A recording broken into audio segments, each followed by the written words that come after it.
তো Kolkata night Riders কিন্তু 6টা ম্যাচে হারের পর সপ্তম 7 নম্বর যে ম্যাচ ছিল রাজস্থানের এগেনস্টে গতকাল বিকালবেলায়, সেই ম্যাচটাতে কিন্তু জয়লাভ করেছে কলকাতা নাইট রাইডার্স 4 উইকেটে। ম্যাচটা দুর্দান্ত হয়েছে। এই বুঝি না বিকালের ম্যাচগুলো ভাই এত ইন্টেন্স হয় কেন। তো গতকালকের ম্যাচটাও কিন্তু ভীষণ ইন্টেন্স হয়েছে। কেকেআর 19 ওভার 4 বল পর্যন্ত কিন্তু ম্যাচটা গড়িয়েছে, শেষ পর্যন্ত 4 উইকেটে ম্যাচটা জিতে নিয়েছে।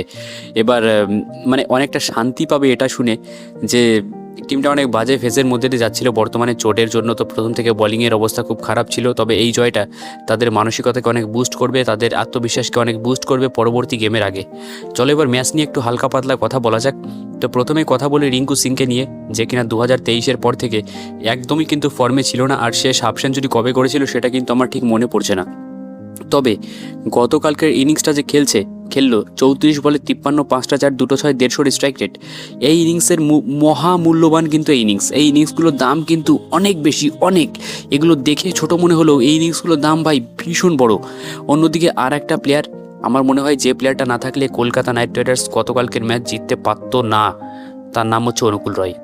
সৈয়দ মুশতাক আলী ট্রফির কিন্তু ম্যান অফ দ্য টুর্নামেন্ট এই প্লেয়ারটা। তার কিন্তু ব্যাটিংয়ে আমরা পরিষ্কার দেখতে পাচ্ছি এবং প্রত্যেকটা ম্যাচে তো বোলিংয়ে দেখতেই পাচ্ছি যে কেন সে কতটা ইম্প্যাক্ট ফেলছে সে ম্যাচে। গতকালও কিন্তু 16 বলে 29 করে গেছে, রিঙ্কু সিংকে যোগ্য সঙ্গ দিয়েছে এবং জোফরা আর্চারকে যে 6টা মারলো ভাই, চরম ক্লিন হিটিং, একদম পুরো ক্লিন হিটিং।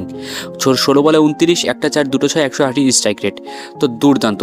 অন্যদিকে ক্যামেরন গ্রিন 13 বলে 27 করেছে, যে কিনা গুজরাটের এগেনস্টে কেকেআরকে পুরো একা হাতে টেনেছে। আর বলতে গেলে ক্যামেরন গ্রিন কিন্তু ফর্মে চলে এসছে। অস্ট্রেলিয়ান প্লেয়ার ভাই, এরা কখনো ধোকা দেয় না। তো ক্যামেরন গ্রিন কিন্তু পুরো ফর্মে চলে এসছে।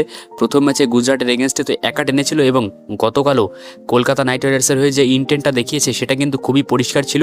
যদি গ্রিন ক্রিজে থাকতো তাহলে হয়তো ম্যাচটা 15 থেকে 16 ওভারে কিন্তু ফিনিশ হয়ে যেতে পারতো। কারণ 13 বলে 27 যথেষ্ট স্ট্রাইক করা শুরু করেছিল। বলটা 4টে 4, 1টা 6, 227 কিন্তু স্ট্রাইক রেট। সুতরাং এই গ্রিনের ফর্মে আসা এটা একটা বিশাল বড় পজিটিভ ব্যাপার।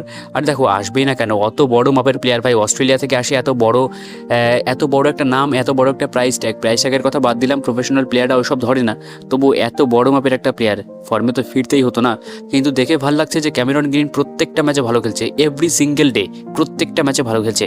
তো যার দরুন কিন্তু 19 ওভার 4 বলে 161 করে কেকেআর এই ম্যাচটা 4 উইকেটে জিতে নিয়েছে। গতকালকের ম্যাচটা সম্পর্কে তোমরা কে কী বলতে চাও অবশ্যই কিন্তু কমেন্টে জানিও।